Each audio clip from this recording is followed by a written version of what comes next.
हरे कृष्ण। दो वृक्ष थे, एक दूसरे के अगल बगल में थे। ये दृष्टांत बड़े ध्यान से सुनना, हमारे गुरु महाराज बापूजी सरकार बताते हैं। दोनों वृक्ष एक दूसरे के अगल बगल में थे। एक बूढ़ा वृक्ष हो चुका था, बहुत सारे पत्ते उसके झड़ चुके थे, उसकी टहनियां सूख गई थी, उसकी जड़ थोड़ी कमजोर हो गई थी। और दूसरा जो झाड़ वृक्ष था वो हरा भरा था, बहुत हरा भरा था। तो एक दिन उस बूढ़े झाड़ ने या वृक्ष ने उस हरे भरे झाड़ से कहा कि मुझे कुछ सपोर्ट दो, कुछ टहनियां मेरी और आगे बढ़ाओ, मेरी मदद करो, तुम थोड़े से मेरी तरफ झुकाव कर दो, मुझे सपोर्ट मिल जाएगी, मैं गिरने से बच जाऊंगा, मेरी जड़ें कमजोर हो गई है, मैं झुक गया हूं, मुझे तुम्हारी सहायता चाहिए, मेरी मदद करो, मुझे एक सपोर्ट दे दो। हरे भरे झाड़ ने कहा, मैं क्यों सपोर्ट दूं, मैं क्यों तुम्हारी सहायता करूं, अब तुम बूढ़े हो, कई समय से खड़े हो, गिर जाओगे, उसमें मैं क्या करूं। क्योंकि उस हरे भरे वृक्ष को अपने ऊपर अहंकार था कि मैं हरा भरा हूं, जैसे हमको जवानी पे होता है। और आप सब जानते हैं कि जवानी टिकने वाली तो है नहीं, क्योंकि जवानी एक दिन बूढ़ापे में बदल जाएगी, है ना। और शरीर भी एक दिन झरझर हो जाता है। जैसे पेड़ के पत्ते, झाड़ के पत्ते झड़ते जाते हैं, ये झड़ते जाते हैं, ये रिंकल आ जाती है, आप देखते हो हमारा शरीर कैसा हो जाता है। श्री राधे श्री राधे श्री राधे।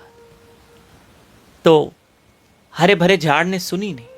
एक दिन तेज हवा, तूफान, आंधी आई, वो जो पुराना वृक्ष था वो बूढ़ा हो चुका था, वो गिर गया। और गिरा भी इस तरह से कि वहां बिजली की तारें जा रही थी, उनके ऊपर गिरा, सारी बिजली की तारें टूट गई और पूरे गांव की लाइट बंद हो गई। जब जो बिजली बनाने वाले थे, जो इलेक्ट्रिशियन थे, जो गवर्नमेंट के थे स्टाफ, वो सारा वहां आया, इंजीनियर्स आए, बोला अरे यह तो बहुत बड़ा नुकसान हो गया, यहाँ तो बहुत सारी तारें टूट गई है और इसको बनाने में तो गवर्नमेंट का बहुत खर्चा आएगा, पूरे गांव की लाइट चली गई, अब क्या करें। बोला क्या करें, बनाना तो पड़ेगा। बोला चलो बनाओ, पर आगे तो तकलीफ नहीं आएंगी ना। फिर देखा कि ये हरा भरा जो झाड़ है ना, ये हरा भरा झाड़, ये कभी भविष्य में गिर गया तो 2, 4, 6, 8 साल के बाद फिर तारें टूट जाएगी, फिर गांव की लाइट बंद, फिर लाखों करोड़ों का खर्चा। बोले एक काम करो, इसको भी काट दो, भविष्य में गिर गया तो काट दो इसको। हालांकि आज के दौर में तो वृक्ष काटना गैर कानूनी है, याद रखना, पर एक दृष्टांत है। बोला वहां के इंजीनियर्स ने कहा इसको भी काट दो, अगर कभी आंधी तूफान में गिरा तो फिर नुकसान होगा। और उसको भी काटने लगे। तब उस हरे भरे वृक्ष को दुख हुआ। बताऊं किस बात का, कि काश मैंने उस बूढ़े वृक्ष को सपोर्ट की होती तो वो भी गिरने से बच जाता, मैं भी बच जाता, लेकिन मैंने उसकी सहायता नहीं की और मैंने सोचा मैं हरा भरा हूं, जवान हूं। तो प्रिय बंधुओं, ये कथा, ये दृष्टांत हमको सिखाता है कि हमें अहंकार नहीं, मस्ती नहीं। याद रखना, चाल दो तरह से बदलती है, या तो धन से चाल बदल जाती है, या तो धर्म से चाल बदलती है।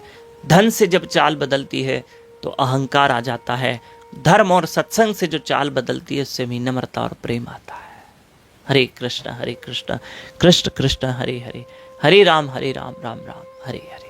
25 जनवरी एकादशी है, ये ध्यान में रखना। और 6 फरवरी से 11 फरवरी तक बापूजी स्पेन आ रहे हैं, यूरोप में उनके सत्संग हैं, आगे डिटेल देंगे।